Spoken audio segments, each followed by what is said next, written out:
네, 오늘 주신 하나님의 말씀 보도록 하겠습니다. 창세기 3장 1절에서 6절, 요한복음 6장 26, 27, 그리고 35에서 38절 말씀인데 저와 여러분이 교독하겠습니다. 제가 3장 1절부터 읽겠습니다. 세번역 성경으로 읽겠습니다. 뱀은 주 하나님이 만드신 모든 들짐승 중에서 가장 간교하였다. 뱀이 여자에게 물었다. 하나님이 정말로 너희에게 동산 안에 있는 모든 나무의 열매를 먹지 말라고 말씀하셨느냐?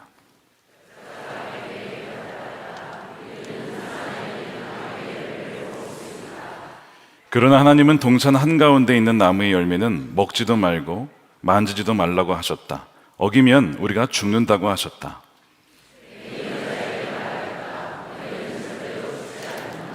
하나님은 너희가 그 나무 열매를 먹으면 너희의 눈이 밝아지고 하나님처럼 되어서 선과 악을 알게 된다는 것을 아시고 그렇게 말씀하신 것이다.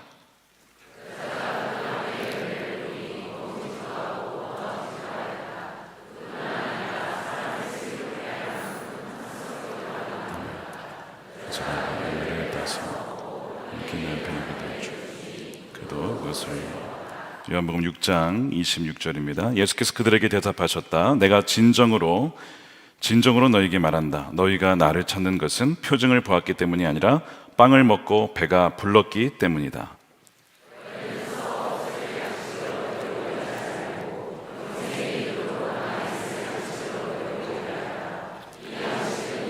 너희에게 줄 것이다. 아버지 하나님께서 인자를 인정하셨기 때문이다. 35절입니다. 예수께서 그들에게 말씀하셨다. 내가 생명의 빵이다. 내게로 오는 사람은 결코 줄이지 아니할 것이요 나를 믿는 사람은 다시는 목마르지 않을 것이다.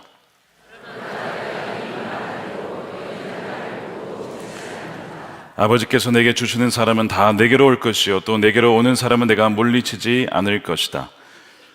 그것은 내가 내 뜻을 행하려고 하늘에서 내려온 것이 아니라 나를 보내신 분의 뜻을 행하려고 왔기 때문이다. 아멘.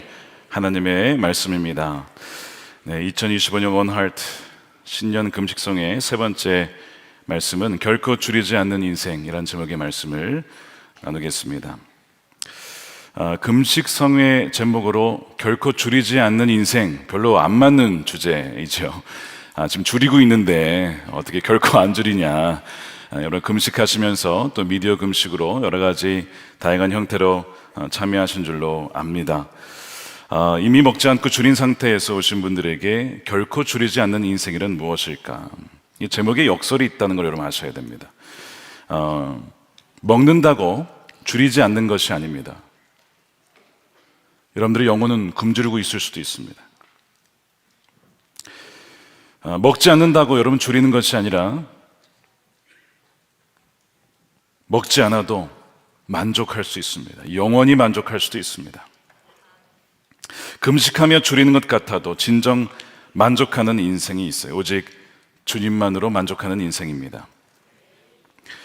사실 세계 역사를 봐도 우리 인류의 역사를 보면 이 먹고 사는 문제가 가장 큰 주요한 주제입니다.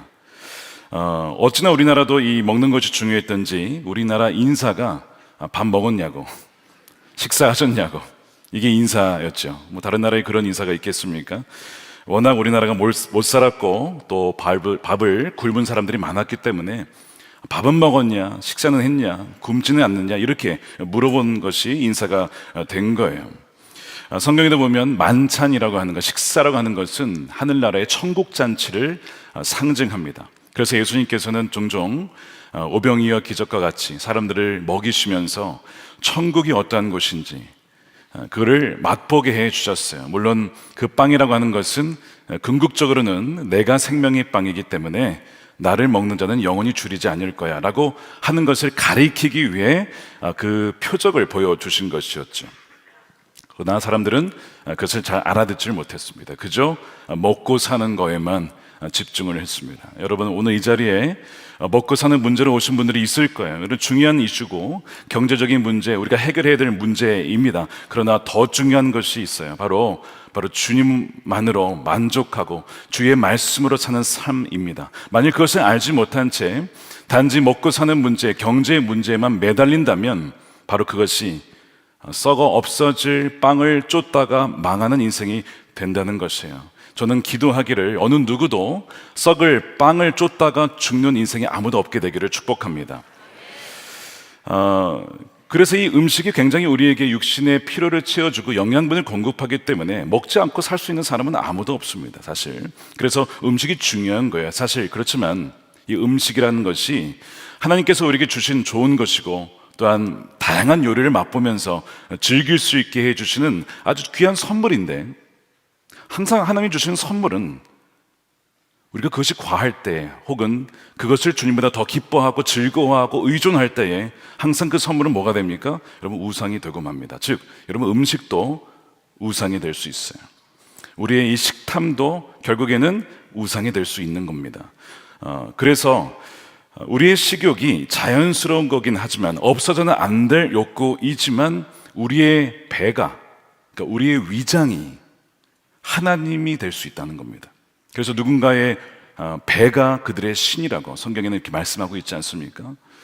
그러니까 우리가 이것을 통해 점검해 봐야 돼요. 우리가 식욕을 절제하지 못하는 것이 하나님을 거스를 수 있다는 것.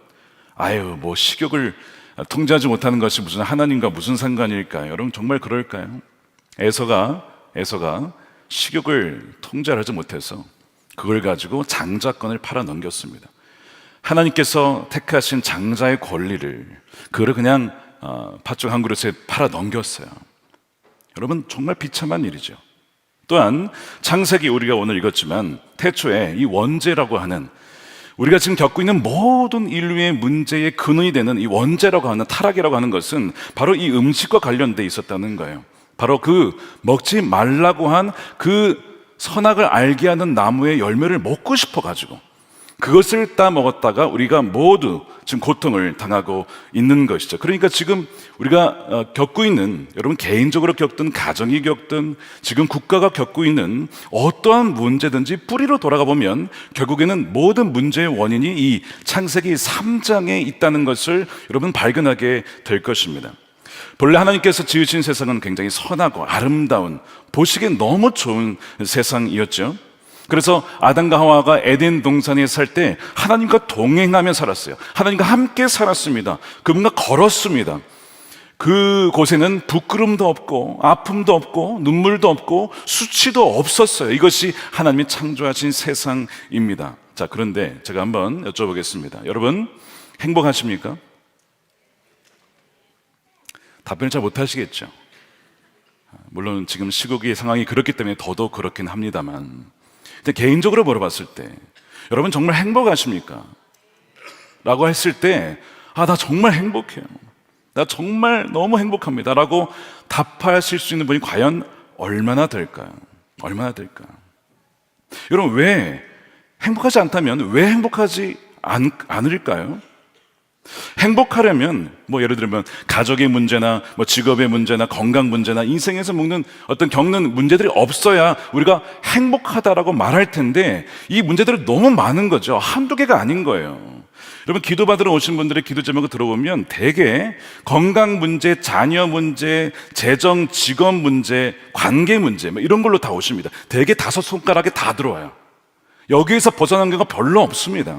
이런 문제들이 있으니까 우리가 말을 못하는 거예요. 행복하다라고 말을 못합니다. 근데 이것이 하나님이 원래 의도한 세상이 아니었다는 것을 여러분 성경을 통해서 우리는 알게 된다는 거예요. 왜 이런 완전한 행복이 무너지게 되었느냐라고 하는 것이죠. 그것이 이 바로 창세기 3장에 나와 있는 하나님께 대한 반역 때문에 그렇습니다. 뭐라고요? 하나님께 대한 반역이요. 하나님에 대한 거역입니다. 오늘 이 반역과 거역이라는 단어가 종종 나올 거예요. 여러분, 핵심 단어입니다. 굉장히 중요한 단어예요. 만약 이 반역과 거역의 마음이 내 안에 있다면 오늘 이 자리에서 오늘 다 두시고 깨끗이 해결하고 돌아가시는 여러분 되시길 축복합니다. 하나님께 대한 반역이 이 모든 행복을 다 산산조각 낸 원인이 되는 거예요. 자, 그럼 이 반역은 어떻게 시작이 되었냐면 바로 이 뱀의 유혹 때문에 발생하게 됐습니다. 뱀의 유혹. 뱀의 유혹은 우리가 겪는 모든 고통과 문제의 뿌리가 무엇인지를 보여주는데, 자, 우리가 그것을 좀 살펴보도록 하겠습니다. 자, 3장 말씀해 보면요, 이렇게 시작을 합니다. 1절이 뱀이 짐승 중에서 가장 간교하였다. 이렇게 성경은 뱀을 묘사하고 있어요. 이 간교하다라는 뜻이 뭔지 아십니까? 간교하다는 것은 영어로는 crafty라고 되어 있는데 교활하고 술수에 뛰어나다 이런 뜻입니다. 그래서 조작과 속임수에 능하다는 표현이 간교하다는 뜻이에요. 여러분, 이 뱀은 뭘 상징합니까? 사탄을 의미하죠. 사탄을 상징합니다. 사탄의 전략은 수백, 수천, 수만 가지입니다. 각 사람에게 커스터마이징을 해가지고 각 사람의 약점을 다 알고 있어요. 저를 포함해서 여러분 모두의 약점을 이미 다 프로파일링 다 끝났습니다. 그리고 그 약점을 어느 때에 어느 시기에 어느 장소에서 누구를 통해 하면 되는지를 이미 다 알고 있어요, 마귀는. 근데 여러분, 수천 수만 가지의 전략이 있지만 여러분 그걸 아셔야 됩니다. 모든 전략의 뿌리는 또 똑같습니다. 뭔지 아십니까? 바로 거짓말입니다. 이게 마귀의 전략이에요. 그래서 이 악마라고 하는 단어, 이 디아볼로스 헬라어인데 무슨 의미냐면 속임 속은 거짓말쟁이라고 하는 이런 뜻이에요. 그래서 이 거짓의 아비라고 했잖아요, 사실은. 그러니까 거짓을 낳은 아비가 사탄이에요. 사탄이 우리를 다루는 방법은 지적인 영역에서 우리의 마음의 정신적인 영역에서 우리를 거짓말로 속이는 겁니다. 사탄은 사람들을 거짓으로 속여서 컨트롤합니다. 통제합니다. 여러분 기억하셔야 돼요. 사탄은 속이는 것이고 사탄은 우리의 지적인, 정서적인 여러 가지 면에서 속임으로써 우리를 통제하고 자기 뜻대로 움직입니다. 움직이게 만듭니다. 조종하는 거예요. 놀라운 건 뭐냐면 사탄은 사람들로 하여금 자신이 속고 있으면서도 속지 않고 있다라고 속게 만듭니다. 다시 말씀드릴까요? 사람들이 자신이 속고 있으면서도 나는 속지 않고 있다라고 속게 만든다고요. 그래서 사탄은 사람들이 자신은 결코 속지 않는다고 속이면서 속은 상태로 계속 머물게 하는 데의 달인입니다.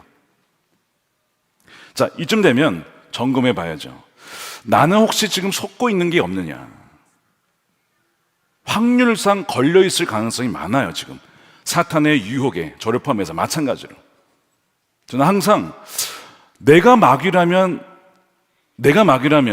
나를 어떻게 유혹할까를 생각할 때가 있습니다. 종종 생각합니다. 적의 입장에서 생각하는 거예요. 적의 입장에서 내가 선한 목적의 담임인데 이 담임을 나를 무너뜨리려면 어디에서 어떻게 하면 무너질까를 생각해 보면요, 딱 답이 나와요. 자, 그럼 그걸 조심하는 겁니다. 이해하시겠습니까?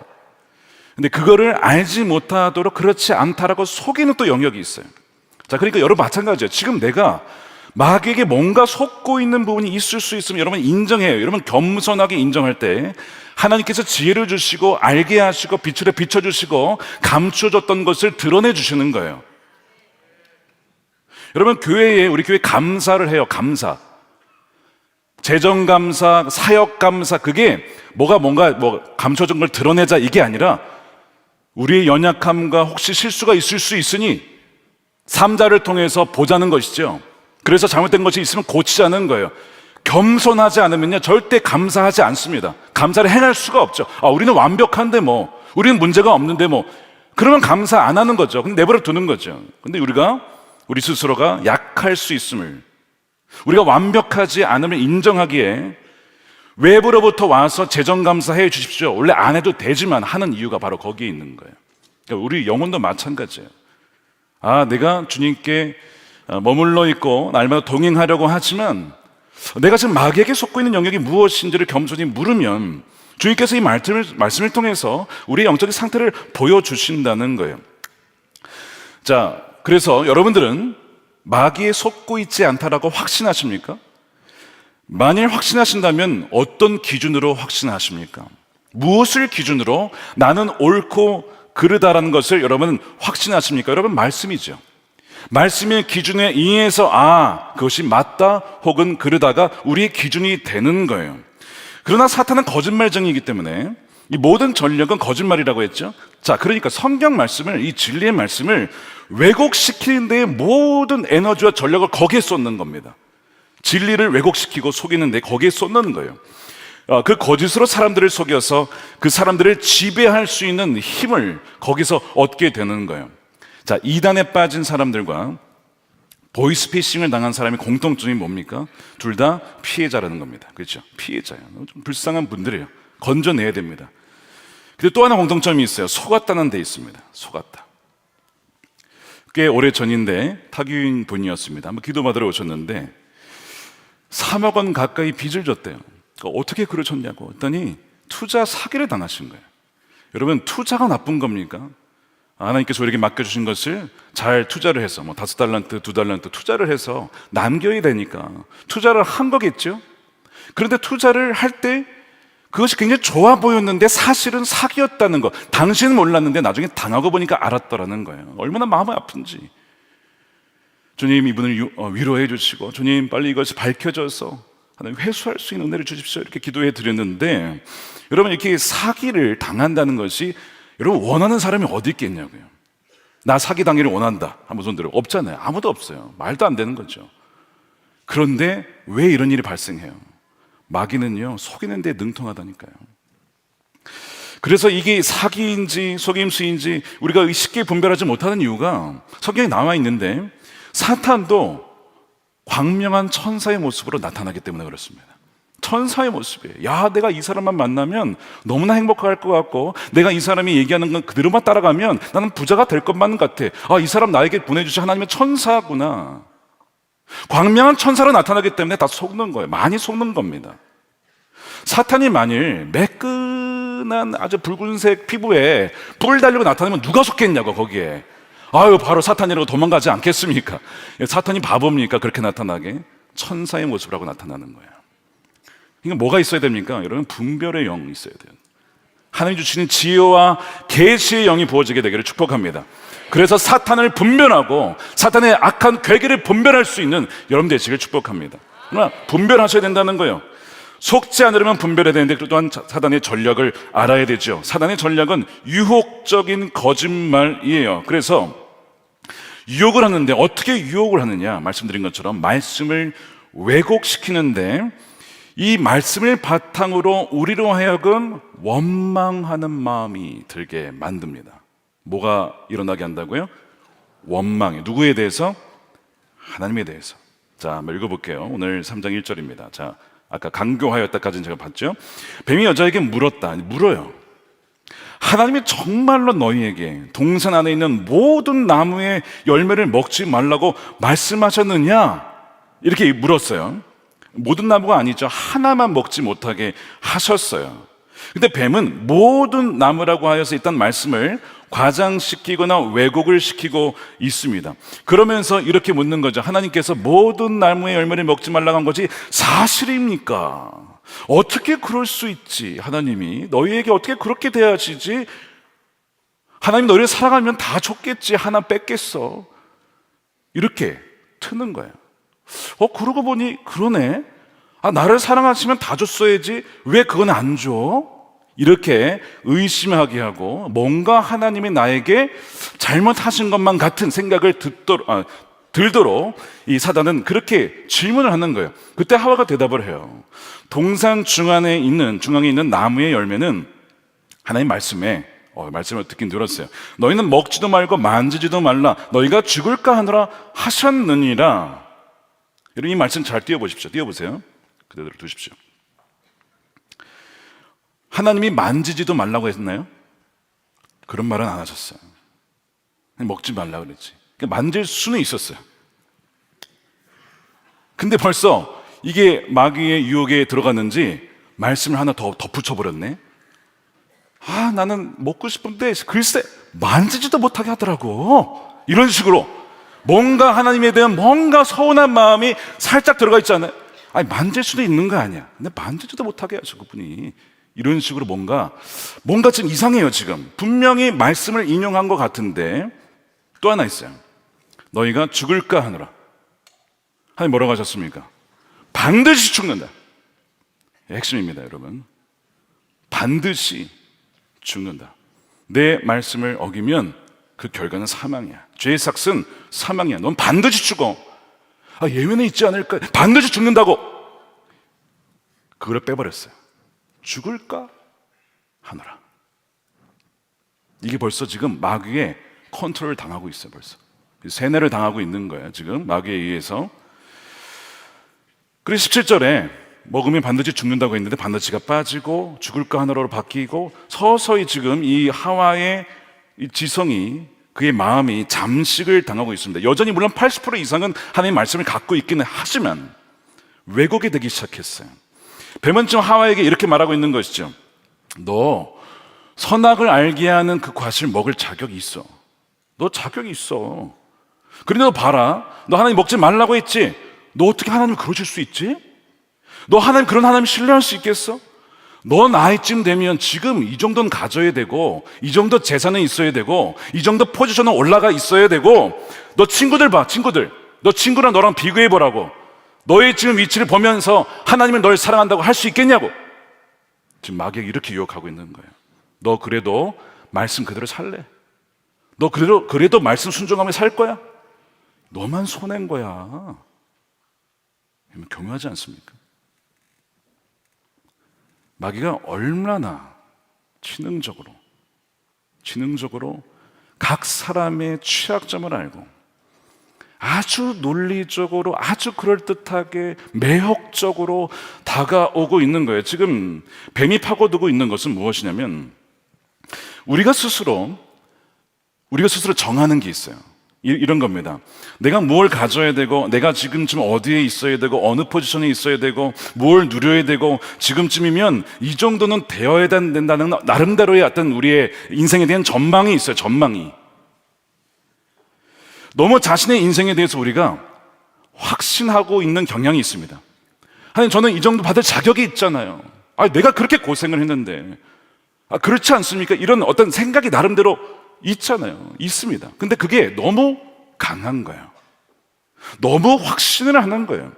뱀이 그거를 알까요? 모를까요? 당연히 압니다. 우리가 무슨 생각하는지 알고 있어요.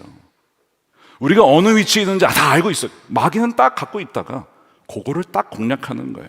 그래서 어떻게 파고드냐면 자기 연민에 빠지게 만듭니다. 자, 뱀의 유혹은 자기 연민에서 와요.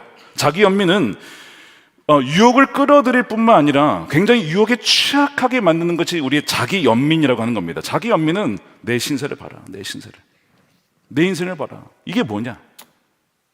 이게 자기 연민이거든요. 내가 이 정도 대우 받아야 되는 내가 지금 뭐냐? 그래서 교만의 쌍둥이라고 그래요. 쌍둥이. 교만이 나는 자녀인데 그 중에 하나가 이 자기 연민. 그러니까 굉장히 이기적이고 교만한 것도 하나의 그거지만 자기 연민도 이 일란성 쌍둥이라는 거예요. 그래서 가지지 못한 거에 대해서 불평하는 것이죠. 그러니까 자기 연민은 감사를 거부하는 겁니다. 하나님, 나에게 이만한 건 많이 주셨잖아요. 너무 감사합니다. 이걸 거부하고 내가 갖지 아니한 그거에 계속 집중하게 만들어서 하나님께 선한 마음을 갖게 하고 원망의 마음을 갖게 하는 것이 이게 뱀의 유혹의 전략이라고요. 그래서 지금 보세요. 동산에 지금 다 모든 열매 다 먹을 수 있다 그랬잖아요. 단 하나 빼고 99.9%를 다 줬잖아요. 근데 왜 0.2%안 가진 거에 그렇게 집중하게 만들고 내 인생을 봐라. 왜 그렇게 만들게 하냐고요. 사탄은요, 그 틈을 절대로 놓치지 않아요.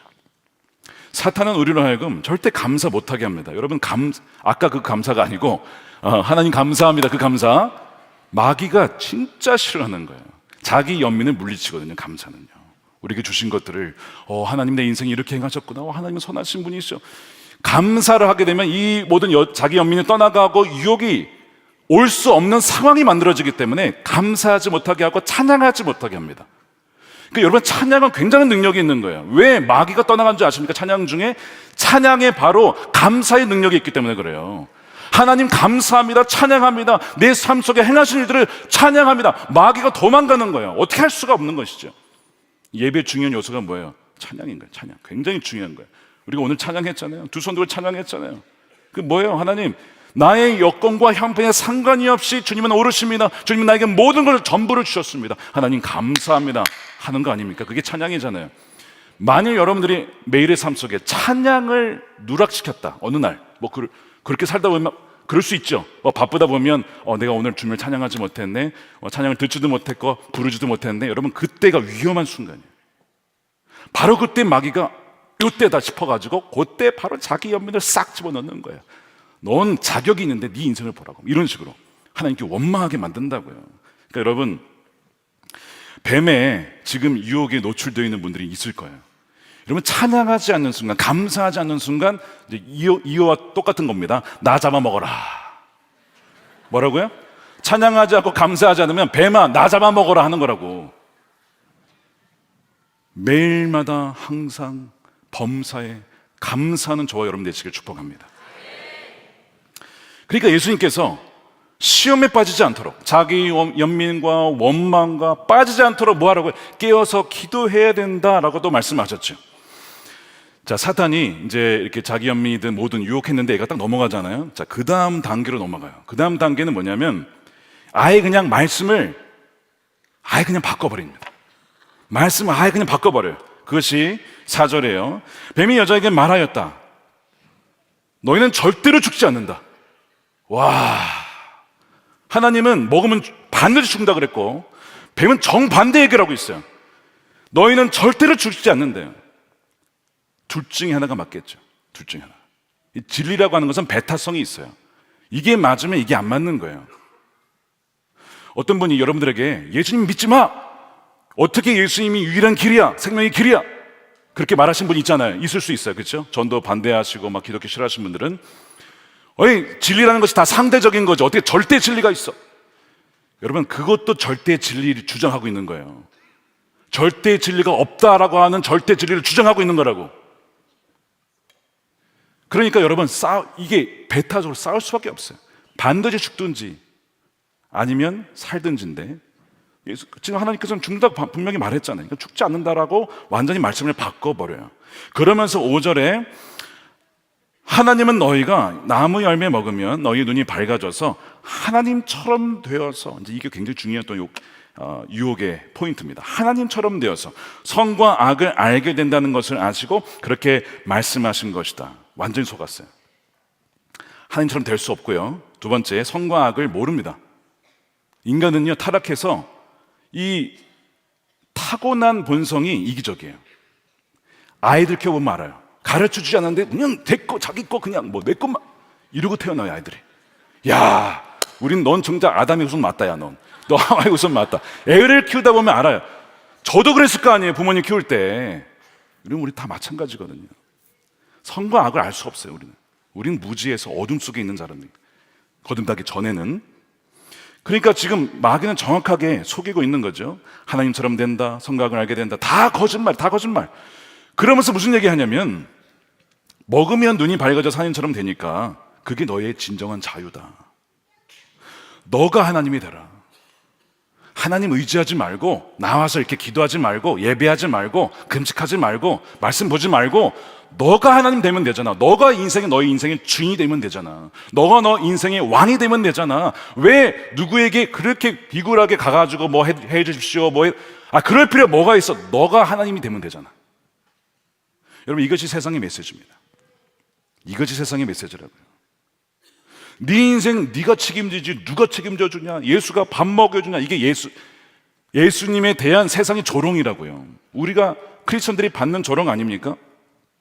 이게 지금 마귀가 정확하게 우리에게 하는 얘기잖아요. 그래서 너가 돈과 재물과 권력을 가져봐. 하나님 안 부러워. 너가 하나님처럼 되는 거야. 날아가는 새도 떨어뜨려. 그 정도 올라가면 이렇게 유혹을 한다고요. 그러니까 사람들이 어떻게 해서든지 그 자리에 오르려고, 어떻게 해서든지 하여튼 재산을 모으려고 막 중요하고 필요하고 우리 인생에 주신 하나님의 선물인데 그것을 하나님 자리에 놓는 순간 그것이 우리의 뭐가 돼요? 우상이 되는 거죠. 이게 지금 마귀가 그렇게 유혹을 하고 있는 거야. 그러면서 야, 하나님 말씀 순종하는 거 너 다 종속되는 거야. 너 매이는 거야. 너 평생 그러고 살 거야? 맨날 이 말씀 봐봐. 뭐 하지 말라. 뭐 하지 마. 맨날 허관을 하지 말래 맨날. 여러분 십계명 보세요. 내 앞에 신을 두지 말아라. 우상 만들지 말아라. 거짓말하지 말아라. 간음하지 말아라. 뭐 탐내지 마라. 맨날 하지 말래. 아예 나 못해 먹겠어. 나 내 마음대로 살 거야. 그런 적 없었어요, 여러분? 가끔 옛날에 그런 생각 했었어요. 뭐 이렇게 하지 말라는 게 많아, 이렇게 율법에. 까다로워. 음식도 뭐 먹지 말래, 뭐 이렇게 막. 하나님은 굉장히 이렇게 막 매개하시는 분이신가 보다, 이런 생각을 한 적이 있었는데, 여러분, 다 이것이 마귀의 속삭임이죠.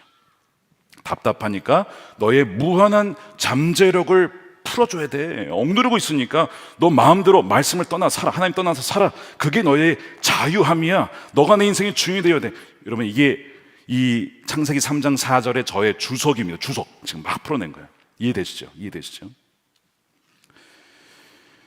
많은 이들을 지금도 속이고 있어. 이걸로 수많은 다음 세대와 젊은이들과 기성세대를 포함해서 지금도 여기에 지금 다 속고 있어요. 수천 수백만 명의 사람들이 이 말에 속아서 여러분 죽어가고 있습니다. 하나님 말씀을 어기는 불법의 사람들이 되었어요. 순종은 속박하는 것이고 불순종은 자유로운 것이다 라고 하는 마귀가 바꿔놓은 말씀을, 거짓을 사람들에게 지금도 계속 온갖 미디어를 통해서, 온갖 영상을 통해서, 음악을 통해서, 문화를 통해서 지금 퍼뜨리고 있는 거예요. 하와가 완전 유혹을 받았어. 설득이 된 거예요. 나 설득당했어. 어떻게? 나 설득당했네. 그러면서 어떻게 해요? 먹는 거예요. 설득당하니까 먹는 거예요. 6절 보십시오. 여자가 그 나무의 열매를 보니까 먹음직도 하고 보암직도 하였다. 뿐만 아니라 사람을 슬기롭게 할 만큼 탐스럽게 한 나무였다. 여자가 그 열매를 먹으면 죽는다 그랬잖아요. 먹으면 죽는다고 했잖아요.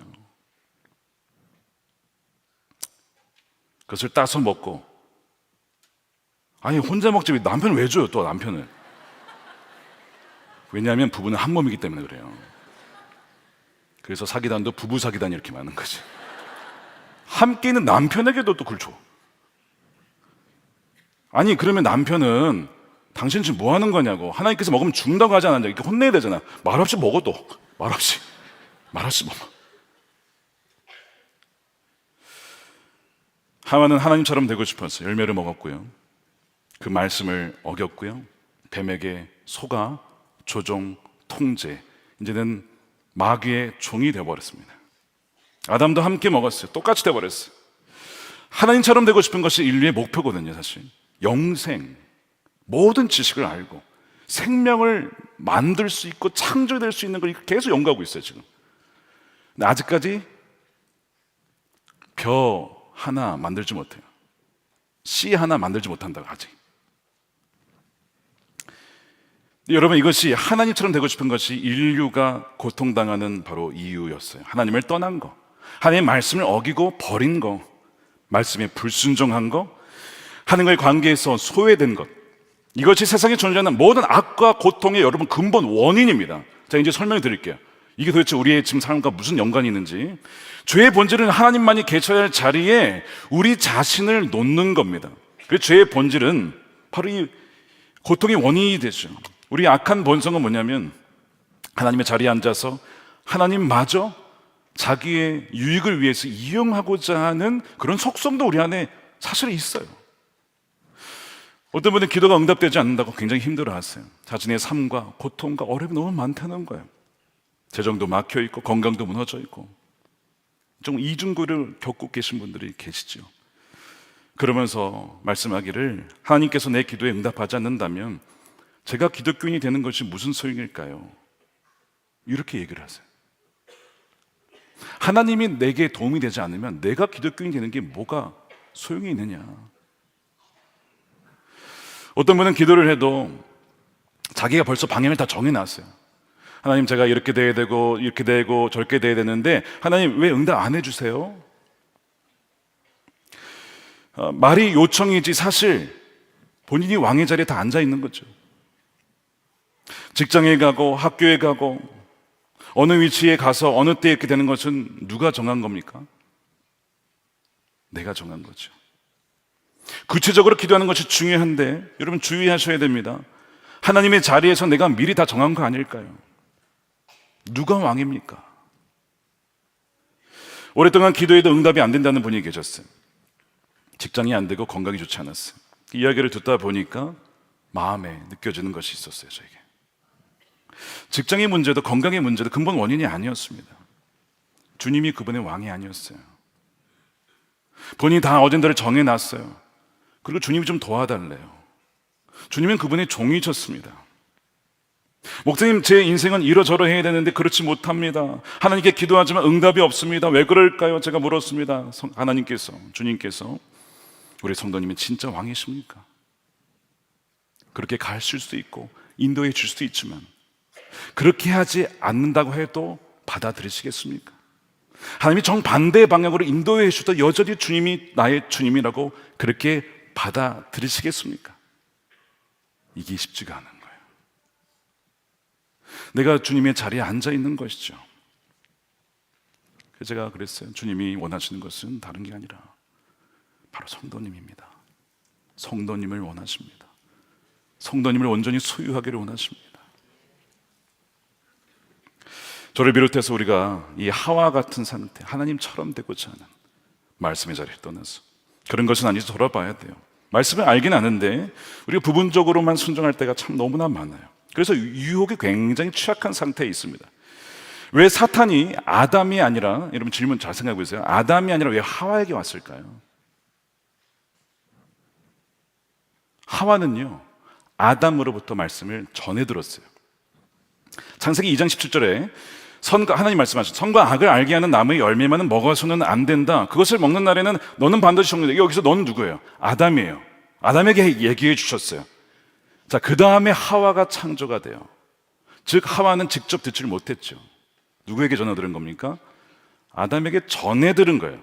아, 그거 먹으면 죽는데, 뭐 어떻게 정확하게 전달했는지 뭐 빠뜨렸는지 그건 정확히 모르겠는데, 지금 이 하와의 말을 들었을 때는 반드시 죽는다고 했는데 그냥 죽는다고 하고 죽을까 하노라 하고 있고, 만지지 말라는 말은 없었는데 만지지도 말라고 하면서 굉장히 좀 서운해하고 있어요. 지금 사탄이 누구를 공격하냐면, 누구를 공격해요? 말씀을 아는데 잘 아는 것도 아니고 아닌 것도 아닌 그 사람을 공격하는 거예요. 여러분, 가장을 공격할 수 있죠. 아버지나 어머니 리더니까. 그럼 뭐 가정이 다 무너지는 거예요. 근데 그 가정이든 조직이든 공동체든 가장 취약한 자를 먼저 공격하는 거예요. 동물의 왕국 보시면 소떼가 있어요. 이렇게 누떼가 있는데 누굴 공격해요? 바깥에 튀어나온 어린 누떼 혼자 튀어나왔어. 가장 약하지. 거기가 하이에나가 공격하는 거예요.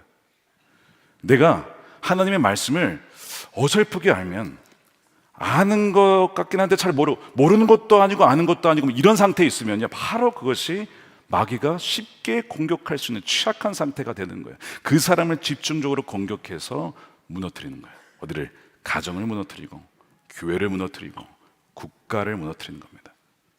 마귀의 전략이라고요. 하와에게 온 이유가 바로 거기에 있는 거예요. 여러분, 하나님께 대한 반역에 부부가 동참했어요. 하나님께 대한 반역과 거역과 먹으면 죽는다고 분명히 말씀하셨는데 그를 먹었을 때에 어떻게 되었느냐? 모든 인류가 고통을 당하게 된 거예요. 그런데 이것이 지금도 마찬가지입니다. 조심스럽긴 하지만 이야기를 꼭 나누고 싶습니다. 지난 주일에 있었던 이 무안공항 사태 조사가 지금 진행되고 있어요. 미국에서도 와서 합동조사단이 원인을 파악하고 있어요. 오자마자 콘크리트 그 언덕, 그 둔덕으로 갔답니다. 바로. 왜 그게 거기에 있냐 이거야. 활주로에 있어서는 안 될 콘크리트 구조물이 왜 거기에 있냐. 바로 거기서 조사를 하더래요. 오늘 기사에 나왔는데 무안국제공항에서 지난해 초까지 이어진 이 콘크리트 둔덕 강화 공사가 설계업체의 잘못된 설계를 한국공항공사 그대로 받아들였답니다. 그러면서 이제 뉴스에 나왔는데 원래 2020년에, 그러니까 사고로부터 한 4년 전이죠, 본래 설계 지침이 이거였대요. 부서지기 쉽게 만드는 방안을 확보하여 해라. 어떻게 해요?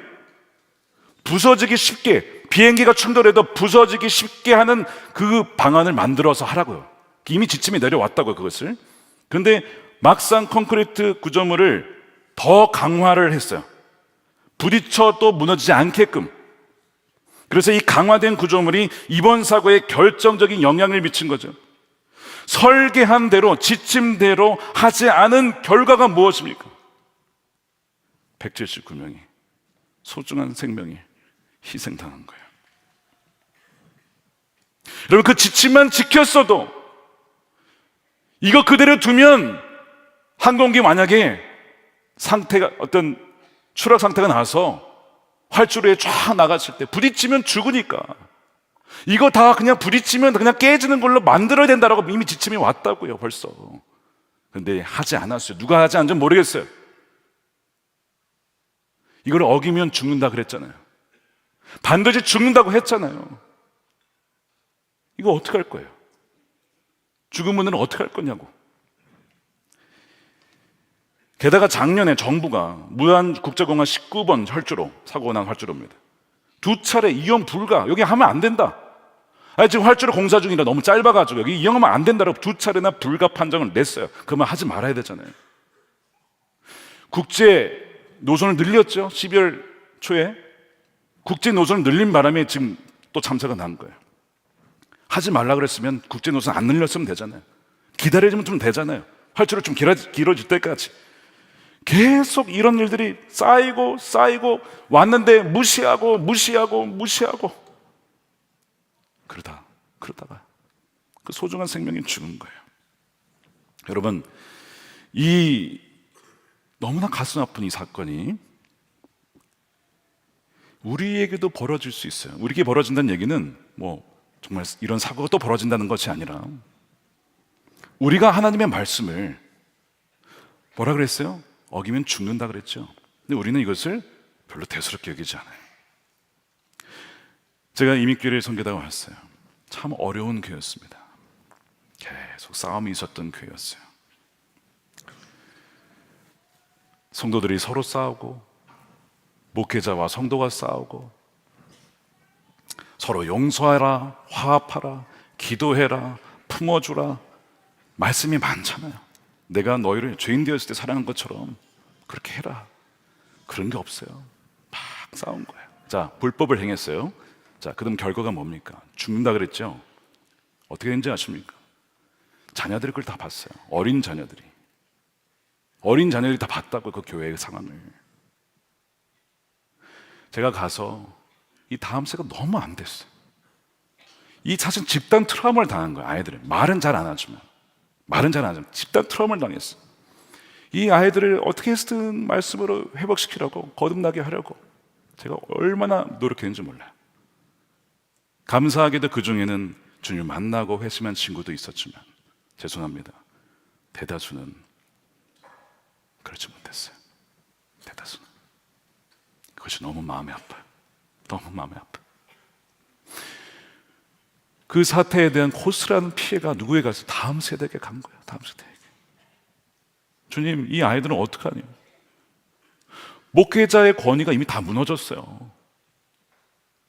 목회자의 권위가 다 무너졌다고. 무슨 말을 듣겠냐고. 목회자가 새로 와도 이미 봤는데 그거를.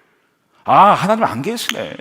하나님 계시면 이렇게 싸울 수 없죠. 어제 박병 목사 얘기하셨잖아요. 똑같은 일이 있었다니까요. 하나님 안 계시네. 계시면 하나님을 두려워해서라도 그렇게 하진 않았겠지. 근데 아이들이요, 어려 보여도 다 안다니까요.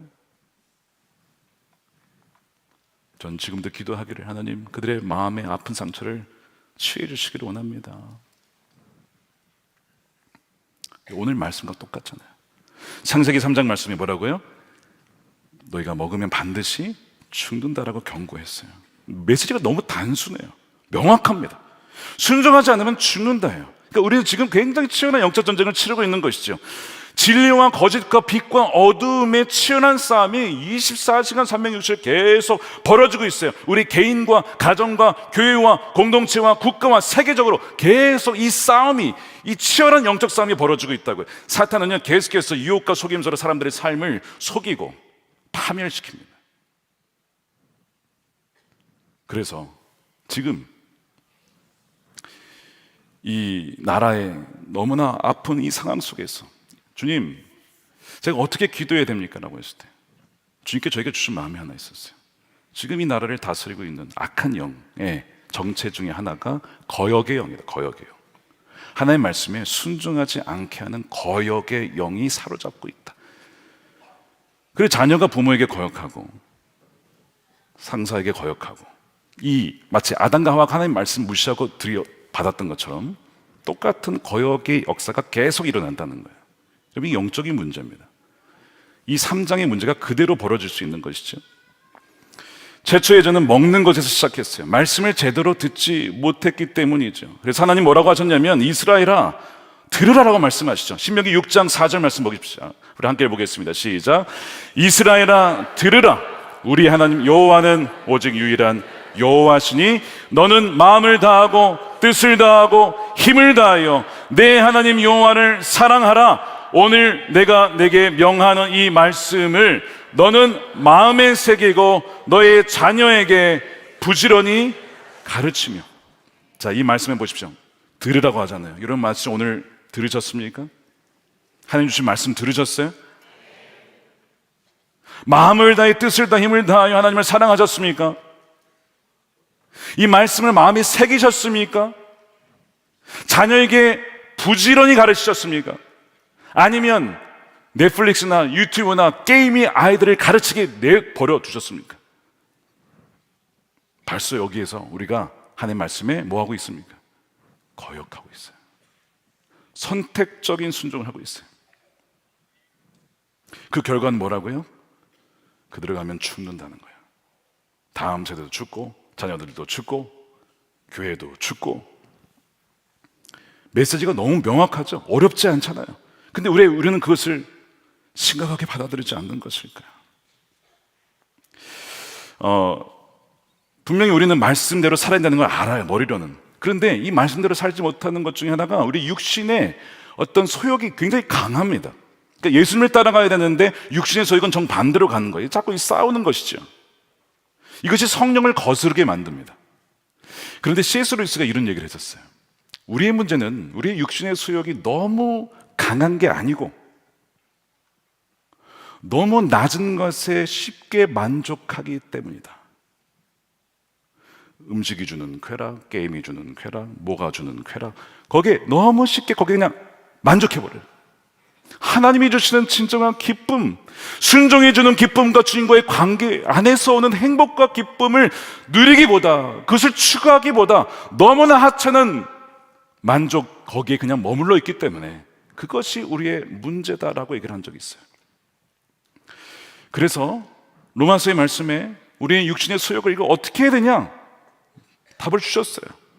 예수님을 믿으면, 진짜 믿고 의지하면 우리 안에 누가 오십니까? 성령이 오시잖아요. 성령에 의해서 육신의 소욕을 통제할 수 있다는 거예요. 아멘입니까? 자, 로마서 8장 12절. 그러므로 형제들아 우리가 빚진 자로 돼 육신에서 져서 육신대로 살 것이 아니니라. 13절에 너희가 육신대로 살면 어떻게 돼요? 반드시 죽을 것이로되.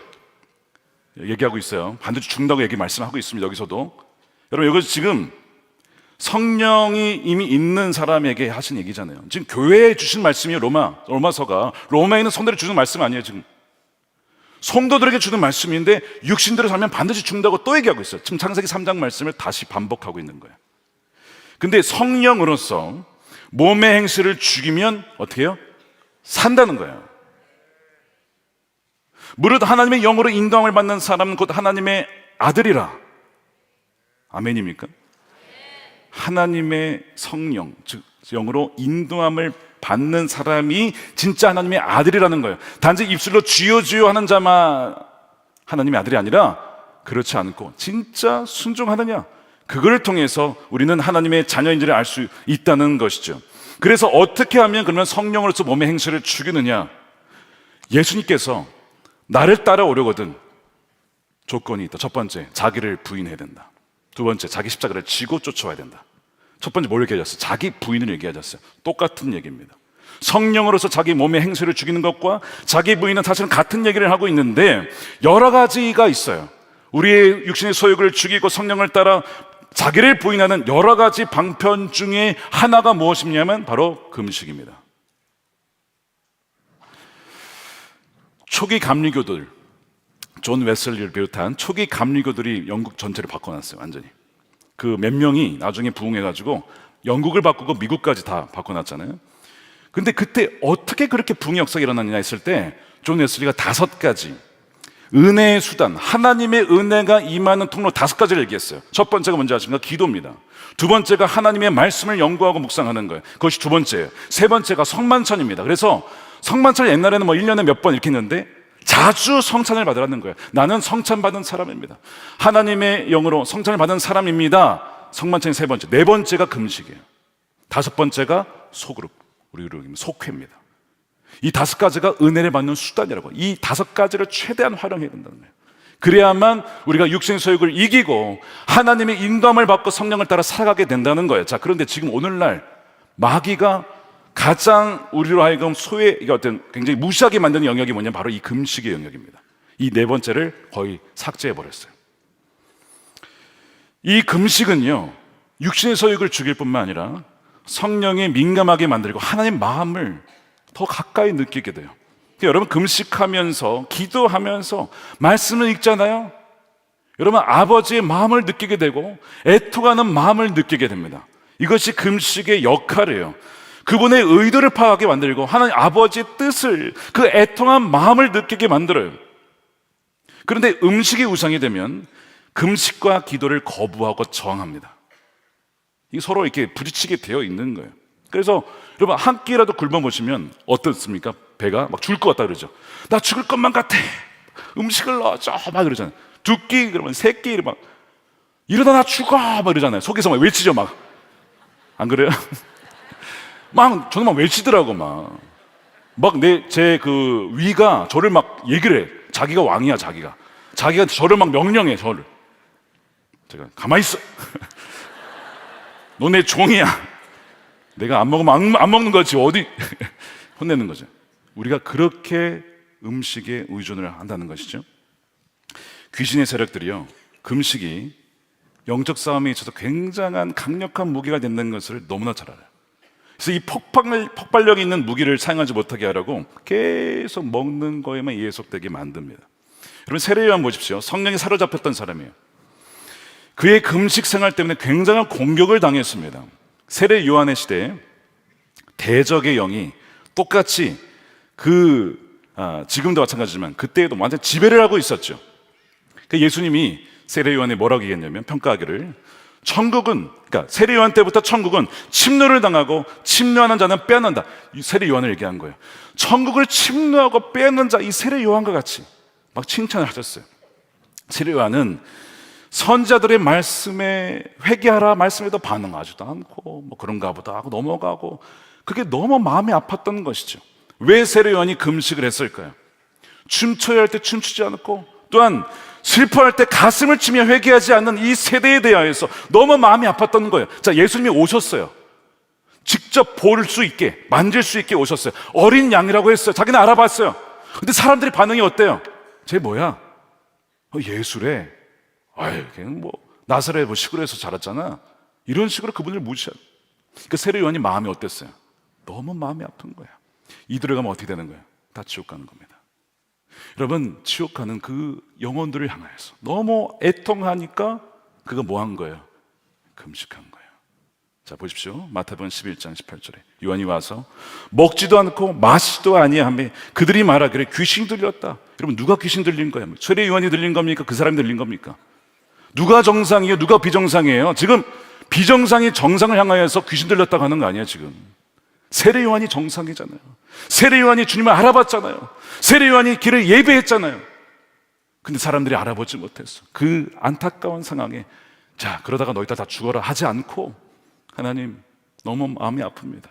금식하며 주의 길을 예배한다고 하지만 주님, 저들이 저렇게 다 멸망의 길로 가고 있습니다. 세례 요한은요, 비정상적인 상황에 결코 만족한 사람이 아니었습니다. 영적인 상태에 마음 아파했어요. 어제 한 어머니가 기도받으러 오셨는데 막 그렇게 막 우시는 거야. 막 무슨 일이냐 했더니 딸이 그렇게 주님을 떠나서 기도받으려 하지도 않고, 그것 때문에 너무 마음 아파서 엄마가 막 난리가 났어요. 여러분, 이게 어머니의 마음이잖아요. 이게 하나님의 마음이거든요, 사실. 여러분, 사실 여러분 주위에 죽어가는 분들이 계시죠. 가족 중에, 부모님 중에, 친척 중에, 친구 중에 예수님 안 먹고 죽어간 분이 있잖아요. 우리가 정말 금식하며 주의 마음을 느낀다면요, 여러분, 밥이 넘어갑니까? 안 넘어가는 거예요. 그 영혼만 생각하면 하나님, 그 영혼 어찌하시렵니까? 울며 기도할 수밖에 없는 거예요. 이것이 세례 요한의 마음이었다고요. 그래서 우리가 이 마음을 품을 수 있어야 돼요. 제가 그 기사의 제주항공 기장의 마지막 모습 아마 보신 분이 계실 거예요. 사진에 나왔어요. 마지막 순간까지, 충돌 바로 전이었어요. 마지막 순간까지 콕핏 그 앞에 위를 만지면 어떻게 했든 이 지금 181명의 영혼들이 달려있는데 이 죽음을 향해 가고 있잖아요. 지금 어떻게 해서 이분들을 살리려고 끝까지 그 마지막 순간에도 자기 영혼 생각하지 않고 나의 인생 생각하지 않고 살리려고 하는 그 마지막 장면이 찍혔어요. 제가 그것을 묵상을 하면서 그런 마음이 들었어요. 하나님, 저에게 이렇게 많은 영혼들을 맡겨주셨는데 정말 생명의 문으로, 생명의 길로 끝까지 가야 되는데 주님, 저의 모습은 과연 저분의 모습과 같습니까? 마지막까지 한 영혼이라도 건지기 위하여, 다음 세대 돌아오게 하기 위하여, 그렇게 애통해하며 눈물 흘리며 하나님 어떻게든지 말씀대로 순종하기 위하여 나아가게 하는 마지막 순간까지 주님, 저의 모습이 저 모습입니까? 아니면 부끄러운 모습입니까? 라고 묵상을 하게 되더라고요. 여러분, 이것을 생각하면요, 금식하지 않을 수가 없는 거예요. 세례요한이 그래서 금식한 것이죠. 세례요한이 사실 이런 칭찬을 받았어요. 여자가 낳은 자 중에 가장 큰 자래요. 와, 뭐 이보다 더한 칭찬이 어디 있어? 여자가 낳은 자 중에 가장 큰. 근데 여러분, 세례요한이 무슨 기적 행했습니까? 무슨 능력 행했습니까? 아니, 아무것도 안 했어요. 그런 거 없었습니다. 그의 위대함은 그의 사역에서 어떤 나오는 기적과는 아무 상관이 없었어요. 그의 위대함은 어디서 나왔냐면 금식과 기도하며 오직 하나님께 대한 충성과 복종, 그분과의 친밀함이 있었습니다. 어떻게 해서든지 하나님 말씀에 순종하여 회개하라 전하면 돌에 맞아 죽든지, 사람들이 뭐 조롱하면 미쳤다, 귀신 들렸다 하든지, 그 말씀에 순종해서 기도하고 말씀 전하고 금식하며 그 순종하는 그것을 보시고 여자가 낳은 자 중에 이보다 더한 자가 없다, 주님은 칭찬하셨던 것이죠. 그래서 교회 역사를 보면 이 금식과 기도가 왕성할 때는 부흥했지만 이것이 쇠퇴할 때는 똑같이 교회도 쇠퇴했습니다. 사도행전 13장에 이 교회, 안디옥 교회가 금식하며 기도할 때 뭐가 열립니까? 세계 선교의 문이 열리잖아요. 1차 선교 여행이 시작이 되잖아요. 영적 돌파구 열리잖아요. 여러분, 막혀 계십니까? 뭔가 관계가 답답하십니까? 하나님과의 관계가 예전만치 않으십니까? 여러분, 금식하셔야 됩니다. 복음을 전하는 이 돌파구가 어디서 나오느냐? 기도에서 나오는데 그 기도를 더 강화시키고 하나님의 뜻대로 나가게 하는 것이 바로 금식이라는 거예요. 역사의 노선을 바꾼 것이 바로 이 금식 기도였다는 거예요. 그래서 그 기도를 통해 2세기 반 만에 기독교는 로마 제국의 주요 종교가 되었죠. 신약성경 27권 중에 13권이 바울 서신서인데 바로 역사적인 금식 기도, 이 안디옥 교회에서 했던 금식 기도의 열매, 선교사역의 산물이 바로 성경입니다. 개신교 교회가 세워진 것이 우리나라 1884년이에요. 100년 후에 3만 개가 넘게 되었습니다. 평균 매해 300개의 교회가 우리나라에 세워진 거예요. 엄청난 역사죠. 바로 우리나라에 뭐가 있었습니까? 기도, 금식. 옛날에는 뭐 그냥 밥 먹듯이 금식하셨죠. 밥 먹듯이 금식 뭐죠? 하여튼 그냥 뭐 틈만 나면 하여튼 계속 금식하면서 기도했어요. 기도원 열풍이 일어났잖아요. 그렇죠? 기도원, 금식 기도원하고 막 기도했잖아요. 근데 여러분 보세요. 지금 한국교회 쇠퇴한다 그러잖아요. 뭐가 사라졌어요 지금? 금식과 기도가 사라지고 있어요. 동시에 가잖아요. 같이 갑니다. 한 교단의 통계 10년간 1057개 교회가 폐쇄를 했답니다. 우리가 은혜의 수단을 간과하고 무시하고 하나님께 굶주려 있기보다는 육신의 배에 더 굶주려 있는 동안 우리의 영혼은 서서히 말라가는 거예요. 그래서 금식은 영혼을 살찌게 하는 겁니다. 기억하십시오. 금식은 우리 영혼을 풍요하게 만드는 거예요. 제2차 대각성 운동에 경험했던 조나단 에드워즈가 부흥이 일어나고 있는 그 현장 속에서 1742년이었습니다. 이 부흥이 온 세계로 흘러가기 위해서 어떻게 하면 좋지 기도하다가 그가 요청한 것이 금식이었어요. 이런 얘기를 했습니다. 시대 상황이 사역자들의 성령 충만을 간절히 요구하고 있습니다. 우리는 그것을 얻기까지 쉬지 말아야 합니다. 그렇게 하려면 누구보다도 사역자들이 은밀한 금식 기도는 물론 함께 금식 기도 자주 해야 합니다.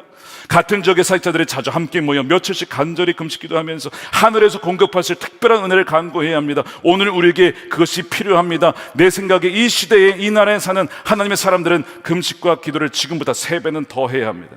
이것이 부흥의 현장 속에서 조나단 에드워즈가 요청했던 기도와 금식에 대한 요청이었어요. 지금도 마찬가지 아닙니까? 지금도 우리가 더 깨어서 기도할 때 아닙니까? 예수님께서 야 금식을 해야 되냐 말아야 되냐라고 하지 않고 너희가 금식할 때 금식을 당연히 가정을 하고 얘기를 하셨어요. 마가복음 2장 20절이죠. 함께 읽어보겠습니다. 시작. 그러나 신랑을 빼앗길 날이 이르리니 그날에는 금식할 것이니라. 금식할 것이니라. 신랑을 빼앗긴 날이 언제입니까? 지금이에요. 아니 목사님, 주님이 우리와 함께 계시는데 왜 신랑을 빼앗겼다 하십니까? 물론 성령으로 우리 안에 와 계시죠, 주님이. 그런데 그분은 성령이시고 그분은 보증으로 와 계신 분이라고 말씀하셨어요. 자, 고린도후서 5장 5절에 이것을 우리에게 이루게 하시고 보증으로 성령을 주셨어요. 여러분, 보증금이 뭐죠? 보증금을 내면 내 거는 맞는데 아직 내 건 아닌 거예요. 주님이 오셨지만 아직 완전히 오신 건 아니에요. 이 상태입니다. 우리가 지금 정확하게. 주님은 어디 계십니까? 그러면 하나님 보좌 우편에 앉아 계시죠. 부활하신 주님은 아직 재림하지 않으셨다고요. 재림하셨다고 하면 바로 그것이 이단인 거예요. 내가 재림한 예수다. 여러분, 이단들이 다 그렇게 하는 거예요. 몰래 왔다는 거예요. 안 오셨어요. 아직 복음이 다 전파되지 않았거든요. 그러니까 주님이 아직 오시지 않았고 신랑을 빼앗긴 상황에서 주님 뭐라고 하신 거예요? 너희는 그때 금식하는 시기다. 주님이 다시 오도록 마라나타 주 예수여 다시 옵소서. 그래서 우리의 눈물과 아픔을 씻어 달라라고 그 주님을 갈망하며 기도하라고 하면서 금식을 말씀을 하신 거였어요. 그래서 사도 바울도 우리가 이 땅을 살아가는 동안은 주와 따로 있는 상태라고 말씀하시죠. 고린도후서 5장 6절입니다. 그러므로 우리가 항상 담대하여 몸으로 있을 때에는 주와 따로 있는 줄을 아노니 이는 우리가 믿음으로 행하고 보는 것으로 행하지 아니함이로다. 성령이 우리 안에 계시긴 하지만 부활하신 주님은 우리와 따로 계시기 때문에 우리는 지금 주님을 눈으로 볼 수가 없어요. 만질 수가 없어요. 그래서 우리가 지금 모든 것을 행할 때에는 믿음으로 보고 믿음으로 행해야 됩니다. 자, 그러면 문제가 무엇이냐면 우리의 어려움은 믿음으로 보기가 어렵다는 거예요. 자꾸 우리는 육신의 감각으로 보려고 해요. 뭔가 내가 만져줘야 되고 느껴줘야 되고 이해가 되어야 되고 이런 식으로 믿음의 눈이 사라지게 된다는 것이죠. 바로 우리 육신이 너무 민감해서 그래요. 그래서 우리가 금식함으로써 금식할 때에 바로 우리가 성령의 역사에 민감해지면서 믿음의 눈이 열리고 주님께서 무엇을 원하신지가 분별이 되고 그 다음에 순종할 수 있는 힘이 주어질 수 있도록 돕는 것이 바로 금식이라고 하는 거예요. 여러분, 금식기도 하셔야겠죠. 금식기도가 바로 믿음으로 살아갈 수 있는 돕는 데에 중요한 도움이 된다는 거예요. 예수님께서 사역을 시작하기 전에 세례를 받으시고 금식을 40일을 하셨어요.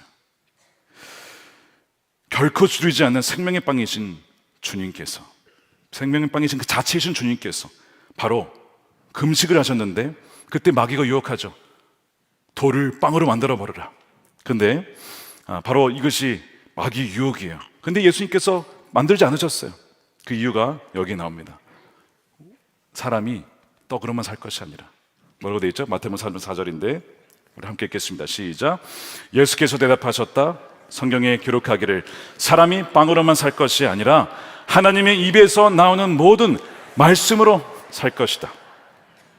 하나님의 말씀으로 살아가기 위하여 육신의 수욕을 금식으로 눌러놓고 내려놓고 하나님의 말씀대로 살아갈 수 있는 것을 이미 우리에게 보여주셨어요. 주님이 금식하셨다면 우리도 마찬가지로 성령의 수욕을 따라가려면 그렇게 순종해 나가야 된다는 거예요. 바로 성령께서 여러분들에게 마음을 주시면 여러분 하실 수가 있습니다. 내가 하려고 하면 힘들어요. 근데 성령께서 금식해야 된다. 마음을 주시잖아요. 안 힘들어요 별로. 밥을 먹어야 되나 싶어요. 밥 생각이 싹 사라져요. 말씀과 기도로 주님과의 교제하는 시간이 너무 좋아서 밥 먹는 시간도 잊어버린다니까. 그 은혜를 누리게 된 여러분 되시길 축복합니다. 여러분, 어제 우리 박보영 목사님 말씀하셨는데 신명기 10장 13절에 우리가 행복하기 위하여서 뭘 줬다고 말씀하셨냐면 보십시오. 당신들이 행복하게 살도록 내가 오늘 당신들에게 명하는 주 당신들의 하나님의 명령과 규례를 지키는 일이 아니겠습니까? 하나님의 말씀이 뭐 때문에 주어졌다고요? 저와 여러분의 행복을 위하여. 자, 그러면 왜 행복하지 않습니까? 우리가 하나님의 말씀을 무시하고 어기고 내 마음대로 행하기 때문에 그래요. 그래서 이 말씀은 우리에게 행복을 위해 주어졌다는 것을 여러분 기억하셔야 됩니다. 예수님께서 뱀의 그 일을 다 뒤집으셨어요. 예수님 뱀의 일을 뒤집고 낙원을 회복시키기 위하여 오셨습니다. 뱀은 선악을 알게 하는 나무를 통해 우리의 마음에 거짓을 심어주었어요. 근데 예수님께서는 골고다 언덕에서 나무를 통해 그 마음에, 우리 마음에서 거짓을 제거하십니다. 아담은 나무에 관한 말에 순종하지 않았지만 둘째 아담 예수님은 나무에 대해서 순종하시죠. 그 나무가 무슨 나무입니까? 십자가였어요. 십자가를 지심으로 우리의 모든 거짓과 거역에 대한 죄를 그분이 받으신 거예요. 사탄이 첫째 아담에게 갔듯이 둘째 아담이 예수님께도 갔습니다. 첫째 아담이 불법을 행하여 불순종하여 잃어버린 것을 둘째 아담이신 예수님께서 십자가의 나무에서 순종하여 회복을 시키셨어요. 그래서 누구든지 믿는 자마다 그 에덴을 회복하게 된다는 거예요. 참된 행복을 누리게 된다는 것입니다. 불법한 우리 대신에, 우리가 불법했잖아요. 불법한 자잖아요. 근데 우리 대신에 불법한 자가 되어서 죽으셨다고 말씀하시죠. 누가복음 22장 보십시오. 내가 너에게 말하노니 기록된 바 그는 불법자의 동류로 여김을 받았다 한 말이 내게 이루어져야 하리니, 하나님의 말씀을 어기고 불법한 우리를 대신하여 본인이 불법한 자가 되어서 그 십자가로 그 나무를 지심으로 말미암아, 거기에 죽으심으로 말미암아 우리를 살리신 분이 우리 주님이십니다. 주님을 믿는 자마다, 우리가 회개하고 주님을 믿는 자마다 다시는 멸망치 않고 진정 이제는 예수님 말씀대로 살아갈 수 있는 능력과 그 행복이 부어지게 된 줄로 믿습니다. 그래서 우리의 행복은 첫째 아담에 의해서 상실되었지만 둘째 아담으로만 회복이 되는 거예요. 그분을 생명의 빵으로 모시고 그분을 말씀을 순종해 나아갈 때에 우리에게 진정한 행복이 오게 된다는 거예요. 예수님께서 우리에게 말씀하시기를 너희는 썩어 없어질 양식을 위해서 이러지 말아라 말씀하셨어요. 대신에 요한복음 6장 27절에 보니까 영생에 이르도록 남아있는 양식을 얻으려고 일하여라. 영생을 얻도록, 영생에 이르도록 남아있는 양식을 얻으려고 일하여라. 여러분, 이 양식이 뭘까요? 이 양식은 하나님의 뜻대로 사는 것입니다. 이것이 주님의 양식이었어요. 주님의 양식. 자, 요한복음 4장 34절 함께 읽어보겠습니다. 시작. 예수께서 그들에게 말씀하셨다. 나의 양식은 나를 보내신 분의 뜻을 행하고 그분의 일을 이루는 것이다. 그분의 뜻을 행하고 이루는 여러분 되시길 축복합니다. 결코 줄이지 않는 삶이에요. 결코 줄이지 않는 삶이라고 주님께서 약속하셨습니다. 요한계시록에 라오디게아 교회 성도들의 얘기가 나와요. 너희가 차지도 않고 뜨겁지도 않고 미지근하다, 내가 너희를 토해줄 수밖에 없다라고 하면서도 그 다음에 뭐라고 하시냐면 내가 사랑한 자를 책망한다, 내가 사랑한 자를 징계한다 라고 하면서 볼지어다 라고 하시죠. 계시록 3장 20절입니다. 보아라, 내가 문 밖에 서서 문을 두드리고 있다. 누구든지 내 음성을 듣고 문을 열면 나는 그에게 들어가서 그와 함께 먹고 나와 함께 먹을 것이다. 뭘 먹겠다는 거예요? 뭐가 안 나왔어요. 뭘 먹겠다는 얘기가 없어요. 그렇죠? 뭘 먹겠다는 거예요? 하나님의 뜻을 행하도록, 우리가 하나님의 뜻을 행하고 이루는 것이 나의 양식이라고 했잖아요. 우리가 지금까지는 그냥 차지도 않고 뜨겁지도 않고 이런 미지근한 상태로 있었지만 내가 너로 들어가서 이제는 너로 하여금 성령으로 말미암아 하나님의 뜻대로 살아갈 수 있도록 만들 거야. 그것이 내 양식인데 나도 먹고 너도 먹고 그리하여 영원히 굶주리지 않는 삶을 내가 너에게 줄 거야 라고 약속하시는 거예요. 이것이 이 라오디게아에게 주신 말씀이었는데 이것이 오늘 우리에게 그대로 이루어지게 되기를 축복합니다. 마지막 마무리하면서 그 제주항공 기장님께서 너무 감사하게 마지막에 동체 착륙을 참 잘하셨어요. 정말 안정적으로, 야, 동체 착륙을 이렇게까지 잘할 수 있을까 싶을 정도로 최선을 다했어요. 콕핏에서 마지막 순간까지도 최대한 피해를 줄여보고자 하는 그 장면이 포착이 되었다고 말씀을 드렸는데 그 기장의 형의 편지가 소개가 되었습니다. 이렇게 썼어요. 형이 동생에게 쓰는 거예요. 우리 왔다. 외로이 사투를 벌였을 것을 생각하니 마음이 너무 아프다. 너는 이미 너무나 훌륭했고 충분히 잘했어. 이제 따뜻한 곳에서 행복했으면 좋겠다. 고마웠고 미안하다. 형이 동생에게 한 말입니다. 저는 이 부분을 묵상을 하게 되었어요. 아까 말씀드린 것처럼 제가 마지막에 주 앞에 섰을 때에 주님께서는 뭐라고 하실까? 잘했다. 잘했다. 착하고 충성된 내 총아, 참 잘했다. 넌 충분히 잘했다. 라고 그렇게 말씀해 주실까? 여러분 한번 생각해 보세요. 여러분들이 주님 앞에 섰을 때에 그날이 옵니다. 그날이 와요. 정말 생명의 빵이신 주님을 의지하고 하나님의 뜻대로 순종하며 살아가다가 주님 앞에 서서 잘했다. 내가 너의 인생으로 인하여서 참 기뻤다. 너의 존재로 인해서 너무나 기뻤다라고 우리 모두를 그렇게 맞이해주는 그 놀라운 은혜가 한 명도 빠짐없이 모두에게 부어지게 되기를 주님의 이름으로 축원드립니다. 아멘. 우리 함께 찬양하고 찬양하고 우리 기도하겠습니다. 여호와께 돌아가자. 오늘 우리 말씀을 정리하면서 결국 우리 하나님께 돌아가는 것이고 또 생명의 빵을 먹고 순종하는 것이 하나님께 돌아가는 것입니다. 또한 그분이 우리의 생명이 되시니 오늘 우리 말씀을 결단하여서 말씀을 어기는 것이 반드시 죽는 것임을 알고 순종하는 것이 생명의 길인 걸 알고 순종은 저와 여러분 되었으면 좋겠습니다. 찬양하겠습니다.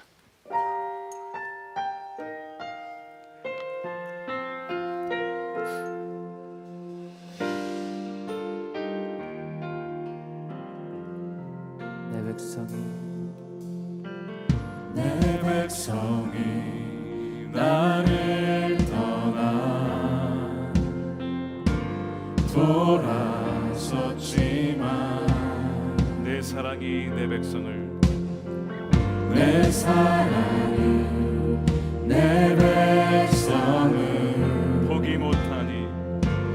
포기 못하니 내 모든 것 내어주고 나 그들을 얻으리라. 여호와께 돌아가자. 우린 돌아서도 그는 변치 않네. 여호와께 돌아가자. 우린 넘어져도 그 사랑 괜찮은 분들만 자리에서 일어나겠습니다. 우리 괜찮으신 분들만 자리에 일어나겠습니다. 내 백성이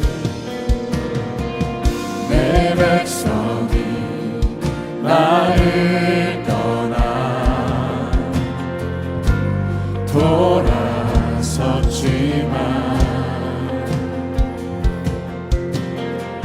내 사랑이 내 백성을 포기 못하니 내 모든 것 내어주고 나 그들을 얻으리라. 나 그들을 얻으리라. 성을 찬양합시다. 여호와께 돌아가자. 여호와께 돌아가자. 우린 돌아서도 그는 변치 않네. 여호와께 돌아가자. 우린 넘어져도 그 사랑 영원하네. 사랑은 오래 참고 자신을 내어주네. 서로 사랑할 때 세상을 주보내. 사랑은 절대 지지 않네. 사랑은 오래 참고 자신을 내어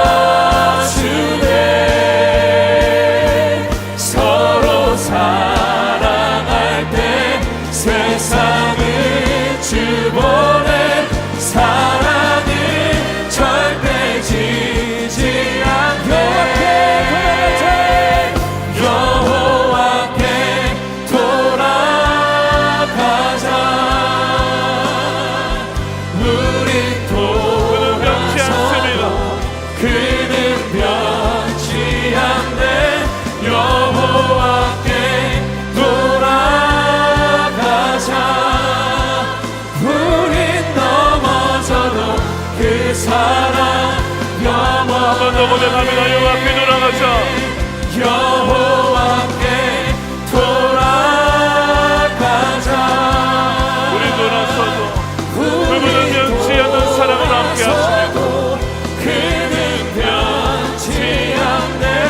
여호와께 돌아가자.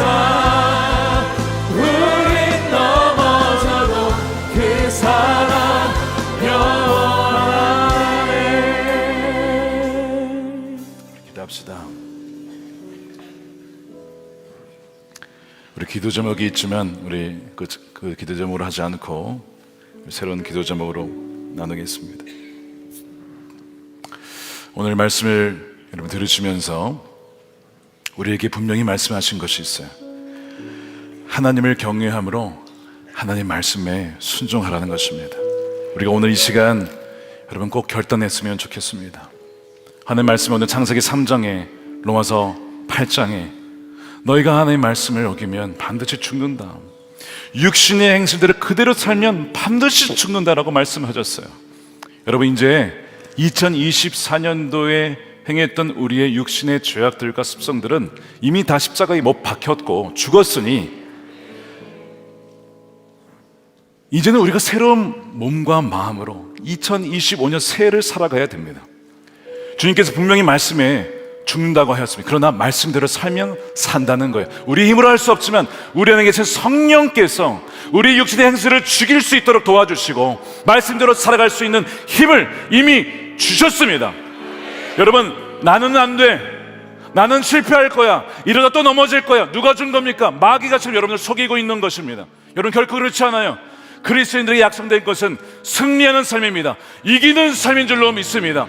자, 오늘 이 첫 번째 기도할 때에 하나님 모든 마귀의 속임수 떠나가게 하시고 말씀 그대로 성령의 권능으로 능력으로 살아날 수 있는 2025년도가 되게 하여 주시옵소서. 우리 두 손 들고 주여 한번 외치고 기도하겠습니다. 주여,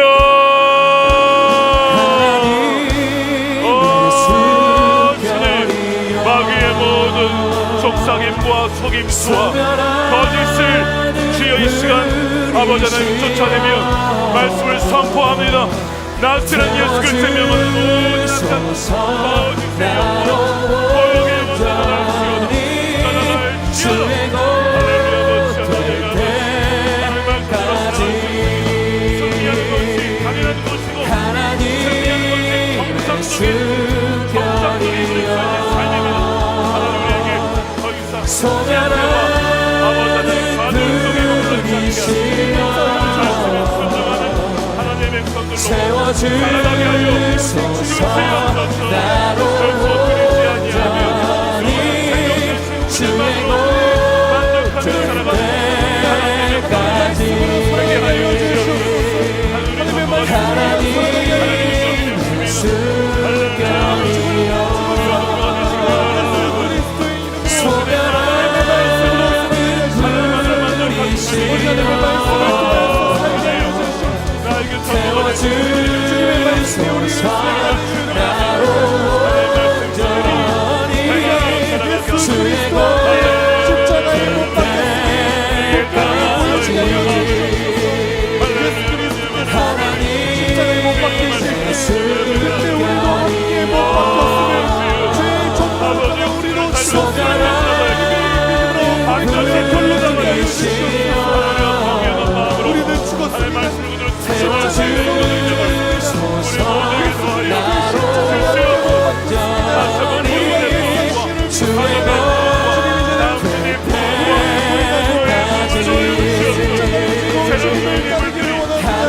두 번째로 기도하겠습니다. 이번 성의 본문입니다. 시편 27편.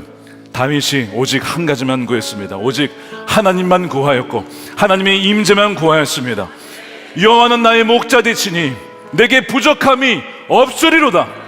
우리의 목자가 주님이신데 뭐가 부족합니까? 주님이면 충분한 것입니다. 예수님이면 충분한 것입니다. 그리스도가 우리의 완전한 생명이 되십니다. 그렇기 때문에 이 시간 여러분 다시 한번 기도할 때에 주님 한 가지만 구하겠습니다. 하나님 한 분만 구하며 아버지 하나님 내게 부족함이 없다고 하였습니다. 쉴만한 물가로 푸른 초장으로 인도해 주신 분도 바로 우리의 목자 되신 주님이십니다. 주님 사망의 음침한 골짜기로 다닐지라도 내가 해를 두려워하지 않는 것은 주께서 나와 함께 하시기 때문입니다. 이 믿음으로 주여 2025년도 승리하게 하여 주시옵소서. 아버지 우리의 영의 눈을 활짝 뜨게 하여 주시고 성령의 보정으로 이미 와 계신 주님만을 붙잡고 성령을 따라 생하며 주님 안에 만족함을 누리며 영원히 줄이지 않은 삶을 살아가게 하여 주시옵소서. 주의 마음으로 간절히 부르고 기도하겠습니다. 주여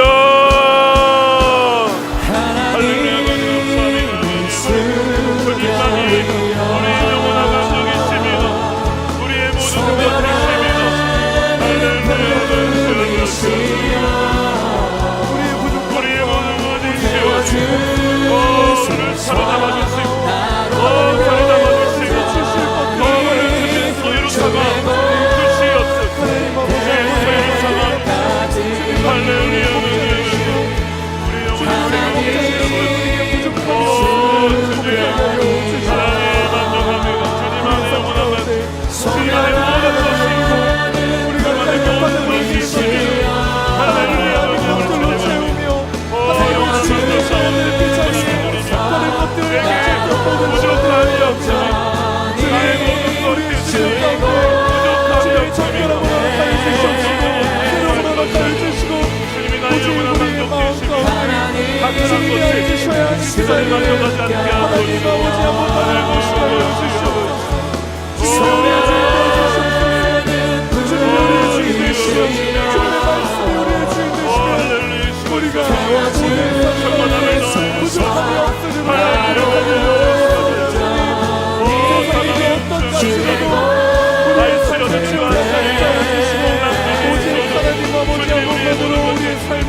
여러분 올라오셔서 기도하실 분들은 간절히 사모하는 마음으로 올라오셔서 기도하시면 좋겠고요. 또한 우리 안수 기도 받으실 분들은 앞으로 나오시면 기도해 드리도록 하겠습니다. 역시 교구별로 안수 기도가 있습니다. 여러분 기억하시고 참여해 주시면 좋겠습니다. 우리 마지막으로 한 번 더 기도하겠습니다. 여러분 세례 요한 말씀을 드렸습니다. 세례 요한이 왜 그렇게 금식하며 주의 길을 예비하라고 했을까? 하나님 마음에 그 마음이 느껴져서 그래요. 어린 양이 왔잖아요. 눈앞에 볼 수 있잖아요. 만질 수 있잖아요. 여러분 이런 기회가 어디 있냐고요. 근데 사람들이 못 알아보는 거예요. 그를 배척하는 거예요. 무시하는 거예요. 세례 요한의 마음이 그것이 너무 아팠어요. 하나님 너무 마음이 아픕니다. 마음이 아픕니다. 주의 오실 길을 예비한다고 했는데 제가 제대로 예비 못한 것 같습니다 라는 마음도 아마 가졌을 거예요. 여러분 우리가 이 시간 기도할 때 주님께서 말씀하신 거 있잖아요. 나의 양식은 하나님의 뜻을 따르는 것이다. 그것이 내 양식이다라고 하셨어요. 우리가 2025년도 영원히 줄이지 아니하는 영원히 남을 양식은 무엇이냐면 하나님의 뜻대로 행하는 것만 영원히 남는 겁니다. 그것이 우리의 굶주리지 않은 영원한 우리의 양식이 되는 거예요. 2025년도 주님 우리 주변에 잃어버린 영혼들이 너무나 많습니다. 주여 그들에게 복음을 전하게 하여 주시옵시고 나도 주의 말씀에만 순종하여서 아버지의 뜻을 이 땅 가운데 이루는 데에 주여 나를 사용해 달라고 우리 두 손 뻗으시고, 주여 나를 하나님의 구원의 통로로, 하나님의 역사의 통로로, 하나님의 예언의 통로로, 영혼을 인도하는 통로로 사용해 주시는 2025년도가 되어서 영원히 줄이지 아니하고 썩지 아니한 양식을 먹으며 살아가게 하여 주시옵소서. 우리 함께 동성으로 기도하겠습니다. 주여, 부르는 주소서. 주의 아버지 말씀을 사모하며 하나님 말씀에 맞추어 이 땅에 다시 세워 하나님의 백성들이 되게 하여 주시옵소서. 할렐루야. 나의 아버지 하나님을 찾으며 주의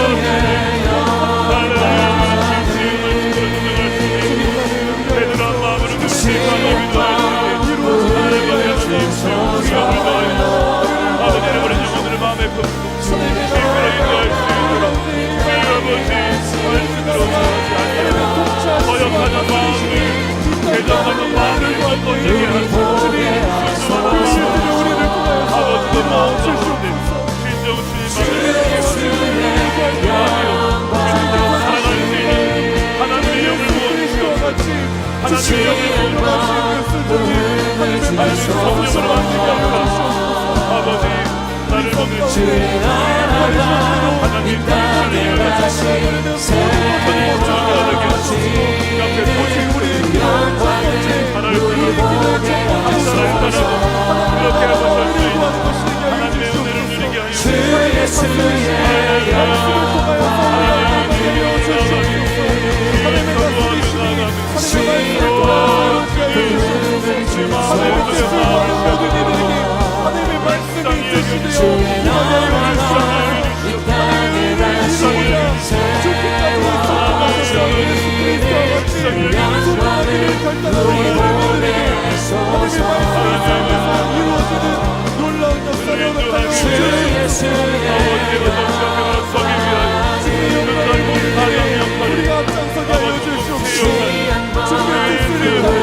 주시옵소서.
내